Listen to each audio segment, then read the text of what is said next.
What if the biggest threat to your retirement wasn't the market or inflation, but something you never saw coming? A health event, a long-term care need, the kind of situation that doesn't just impact you, but the people you love the most. Today's story is about a couple who did everything right, but realized one question still hadn't been answered. If something happens to us, will our family be okay? On Make It Personal, we talk about real money in real life. Because behind every financial decision is a family, a story, and a future they care deeply about. In this special series, Real Clients, Real Advisors, Real Advice, we share real planning stories told by the advisors who help guide these families through some of their most important decisions. In every story, the family's the hero. The advisor doesn't write the story, they help illuminate the path forward.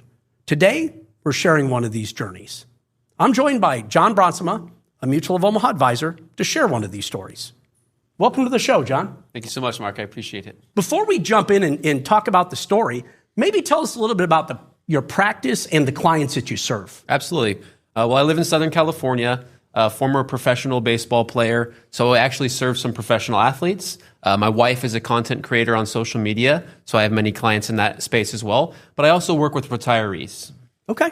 And retirees is really the story where we're going to go today. Absolutely. So without sharing names, maybe tell us a little bit about this family and the stage of life they're in.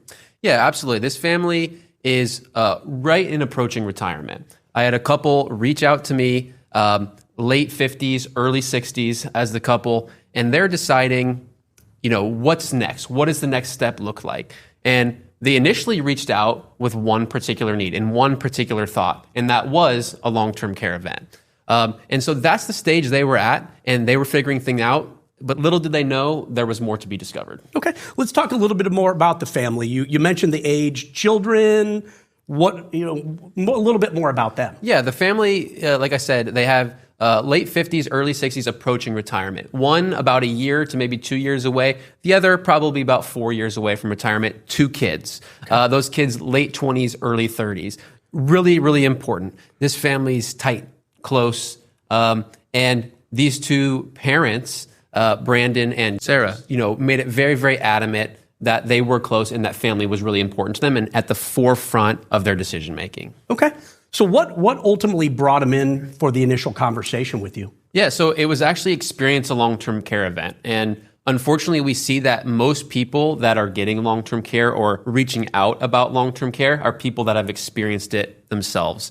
So after just seeing what that looks like, they wanted to know, how can I protect my plan and my family against that need? So it really came in and the conversation started and centered and focused around the long-term care need. And as a part of the discovery process, we uncovered more and we understood there, but it really, really did start in, hey, how can I cover the long-term care risk? Because they understood it. And if it's okay to share, John, the long-term care event that they experienced, maybe a little bit more detail about that. Absolutely. It was one of their parents having to, enter into home health care for a period of time and then late stage into a facility. So they got to see both the home health care and the assisted living part of the long-term care journey. They saw the costs that are associated with it. And one of the things they understood is their parent, it wasn't really common to plan for long-term care. Long-term care insurance didn't exist when their parents were in their 30s, right? And so they needed to understand we have the tools in place to mitigate this risk. And I think that's an important thing that they noticed, but they saw that their parent had to drain a majority of their assets in order to pay for that long-term care event. So while their assets that they had might have been enough for them to live and sustain that retirement, the long-term care risk wasn't covered. So those assets they might have had set aside to pass down to the next generation or to use in other particular ways had to be drained for the long-term care. And those people end up having to step in and even pay for some of that in assistance for that parent. Okay, so this was a couple that arguably had done a lot of things right, but it was really that risk of some of those things that they hadn't anticipated, they hadn't experienced, that really put them at your doorstep. Correct. Upon discovering and talking to them more, these 2 parents had done a great job in their plan in a lot of different areas. They were conservative, they were disciplined, and we see a lot of people who are do a really good job at saving, and they do a decent job at investing. And in this case, their parent had done a pretty good job themselves of saving and investing, and they were disciplined. They had enough money to sustain their lifestyle through age 90. But the long-term care event can throw a wrench into things, and they saw that and say, we've done a good job too, but we don't want that long-term care event to prevent us from doing what's important to us, which is passing assets down to the next generation, or really protecting and maximizing that nest egg that they have built. And I think that was really the root of them reaching out is we just saw my parent drain their assets. How can we protect it? How can we pass and control how we pass down money to the next generation? Okay. Thank you. So you got a chance to sit down, get to know them, get to understand the situation. If you had to boil it down when you first met them, whether it was clarity, reassurance, or direction, what was it that they really needed at that moment? Options. These people had been doing things on their own without an advisor their whole time, throughout their whole financial journey. And while they did an okay job, there were clear mistakes along the way that could have improved their plans significantly over time. But it's not about dwelling in the past. It's about focusing on what we can do now. So they wanted to know their options for long-term care.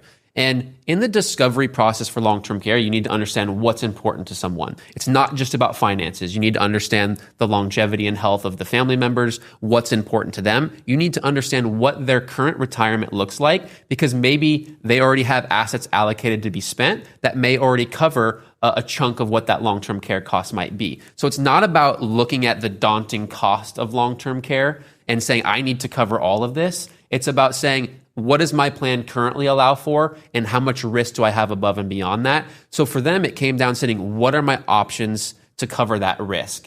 And as we dove into that, it became clear that there were other ways that we could efficiently accomplish a lot of those goals, and a lot of different ways that we can help them making decisions in retirement. So it really turned from, hey, what are my options for long-term care planning, which we did plan for and address and we'll talk about, but it really opened up to a lot of different things from retirement decisions that have been crucial, that they now live with a lot more peace of mind. Okay. So when you think about those conversations, it sounds like I understand like what you helped them first understand differently were the options they had available. What was the toughest initial decisions they had to make? Absolutely. I think the toughest decision to make is for these particular people, and a lot of people that we see, is relinquishing some control. People, they like to have control of their finances. It's natural to have protection over your money. And saying that I need some help or I want to look at some options, I think was a big first step for them. And that once they saw the help that we could provide, I think it opened up the floodgates. So I really think for this particular couple, the biggest thing was just reaching out. That first step, having the conversation, because even though, like I said, it was to address one particular need or maybe just get some questions answered and see if it was a viable option for them, it soon led to peace of mind. They could see that this was a spot that they were going to receive the help that they needed, not just in long-term care, but potentially in a lot of different ways. Awesome. And as they always are, there's a lot of emotion in these conversations. And I imagine, as there normally is, some doubt or uncertainty will show up along the way. Where did that present itself in your conversations with them? Absolutely. I think it's really about, you don't have a crystal ball in this type of planning, in retirement planning, but planning for our health. And so understanding that, am I making the right decision? Hey, all these numbers are lining up. We're mitigating this risk as we should. But what if it doesn't happen this way? What if it happens this way? And that doubt can kind of start to creep in. And that's why being an advisor is impactful, because we get to say, here are all the different scenarios that could happen, and here's how we can build a plan that's flexible enough to handle those. And as we talk into more detail, we'll talk about how some of the solutions we chose to move forward with are very flexible and can help in multiple different areas. Okay. Well, let's start to transition there. What was, and maybe before we get into the details, what was the moment that you sensed things started to kind of click for them? Absolutely. As soon as they started to see relief for their family, saying, I am choosing to take steps that are going to make things better for the next generation. That really for them, and I think a lot of parents would agree that they want their children to be better off than them, or they want to do this. And these people are extremely selfless. They want their kids to be better off. They are willing to not spend money. And I think this was one of the particular keys that I saw the opportunity to talk about the retirement planning is, Sarah especially, she was very adamant about passing money down to the next generation, so much so that she would not spend money in her own retirement. So we had to come up with a way and start to talk about ways that, hey, let's spend your money, spend every last piece of your money, but we'll still have creative ways to pass down. And like I said, that conversation started with just the hint of talking about there's ways that we can do this where you can spend your money, but we can also pass money down to the next generation. That really opened things up to further the conversation from there. And it really, really took off to where we were able to address 4 different areas in their retirement, and they are very, very pleased in their current spot. Awesome. Let's jump into that. Let's get into some of the details. What were those 4 areas? What sort of decisions did they have to make? Where did you lead them from there? Yeah, absolutely. So as part of the long-term care discovery process, we want to see how they are currently planning for retirement. So they are both pensioners. So they each have a pension, which is a huge blessing. Pensions aren't so common anymore, but they each had a pension and they'll each have Social Security. But pensions come with a choice. Do I take the maximum pension, the max payout? Do I take some with a survivorship? Do I take 75% survivorship, 50%? And so this is a tough decision to make. And so I was able to come in and say, we can help make that decision. We can go through different scenarios. We can set things up. And so that's where the conversation shifted from long-term care to the pension. We ran Social Security estimates, and we started to get a picture of what their retirement could look like as a base between their pension and Social Security. Okay. Right there, we know that if we're spending this much money in retirement and long-term care costs this much, we know what our gap could potentially be. The other part of it, though, is they have assets on top of that, retirement accounts, right? So we were able to start to evaluate how are those accounts invested. They are very conservative people, right? So the investments were invested very conservatively. Is that the appropriate way to accomplish their goals? How can we use those assets to support that gap between their base pension and Social Security and the long-term care event? So everything ties back to the long-term care, is understanding that just as part of that discovery process, we need to know so much more in order to do proper planning. And those things started to reveal themselves. So where we started was, again, that pension decision.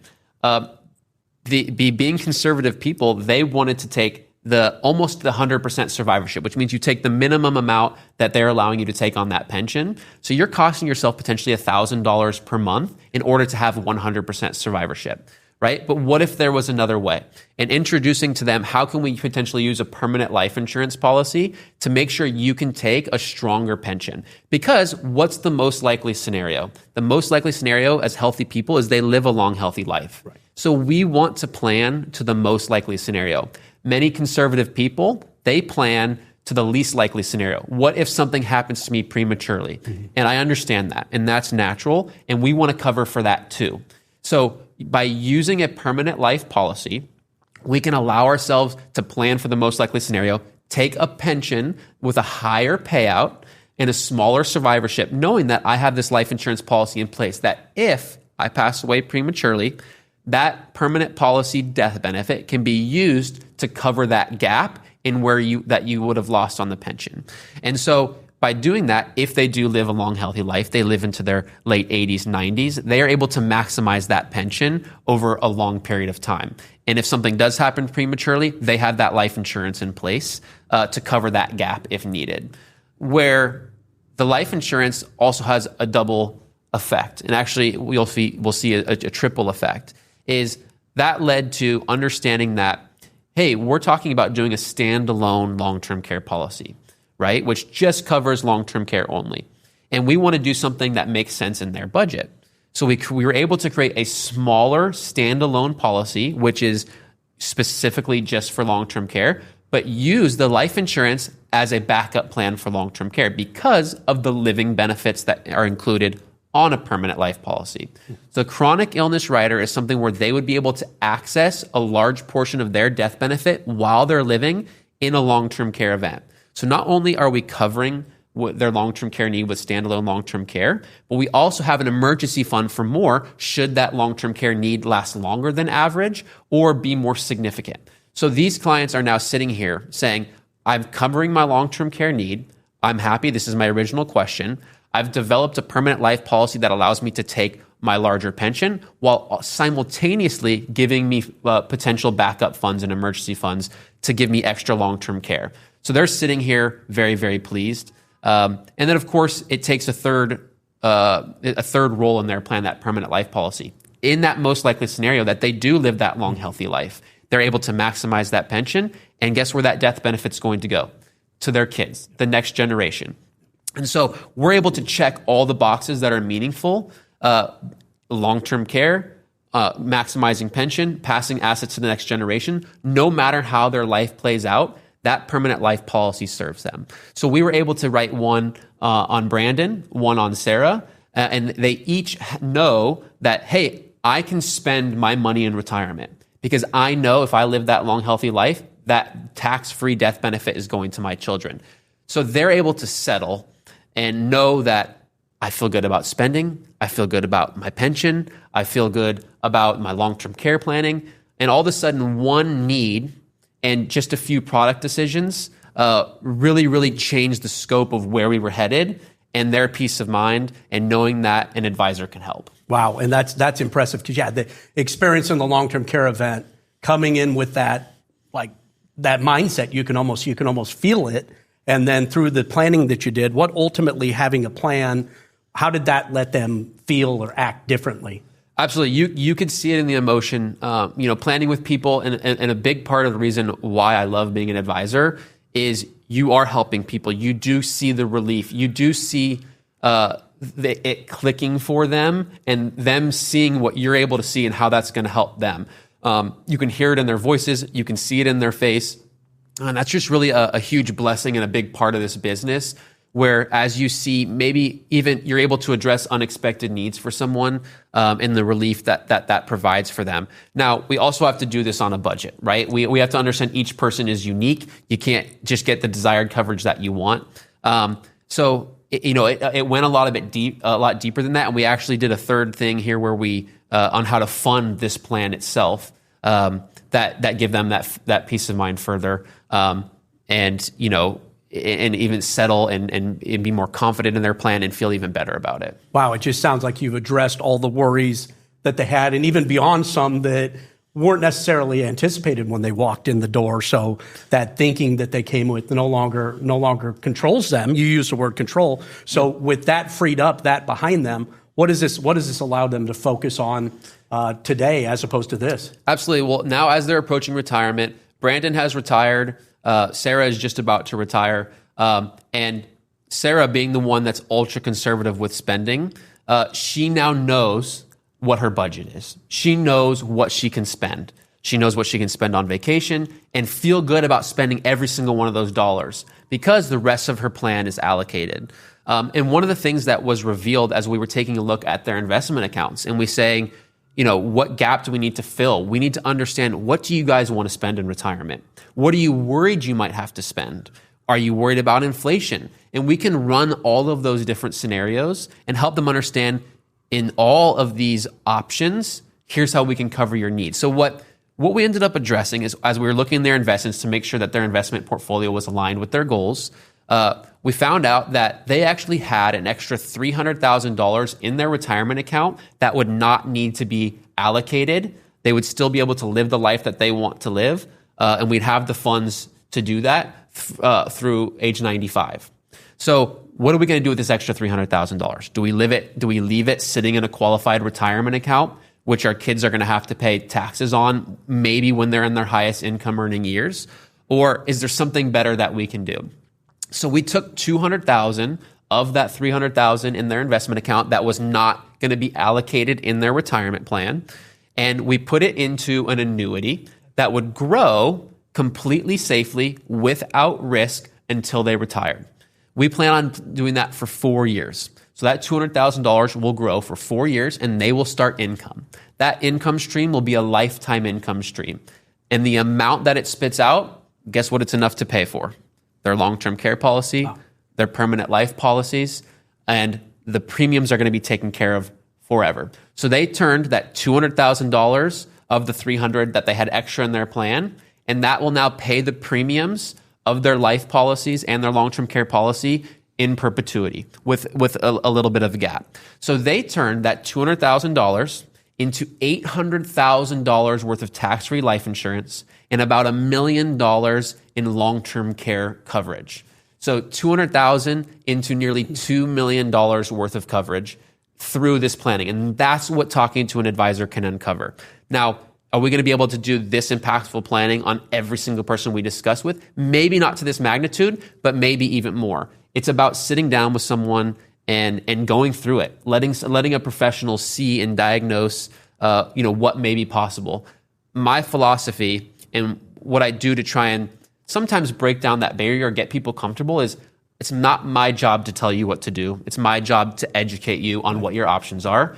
And sometimes it's just that education that allows you to see all the different benefits that can be had and how your retirement plan can be freed up and be secure. Wow. Yeah. And it's kind of in the opening. They've got to make the decision. You're the guide. You can lead them down the path, but ultimately they've got to make the choice. And that's what's amazing about this story is they had the courage to have the conversation. You sat down with the willingness to listen and learn. And it's just amazing how the parts of this plan came together in this particular scenario. So one last question for you. If Brandon and Sarah were listening today to this, what would they say that they're most proud of having been done? Yeah, I think, first of all, they'd be proud of themselves for taking the steps and doing the necessary things. But I think they'd be proud that they're able to accomplish what they want to accomplish. They're able to pass down assets tax-free to their children on top of the home that they own that they'll be able to pass down to their children.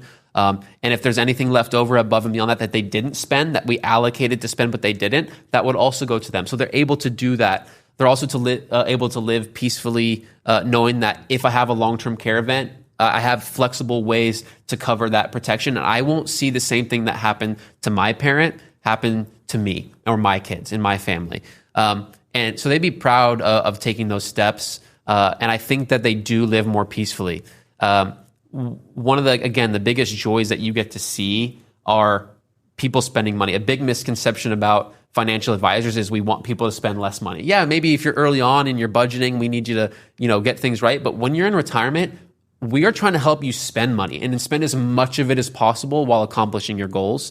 And I think that that's in a spot where they're at now is they know that I'm going from being safe and conservative and disciplined to now I know what I can spend and I should be spending all of it and really live that retirement to the fullest. Well, awesome, John. Thank you for being on the show. Thank you for sharing the story. That's what Make It Personal is all about, is the idea that there's a lot of information out there, but it can be cookie cutter, it can be boilerplate, but sitting down, getting to know somebody and putting your trust, finding that trusted advisor can ultimately lead you down the path of an amazing story like this. So thank you. Absolutely. It's been a pleasure. For this couple, the goal was never just retirement.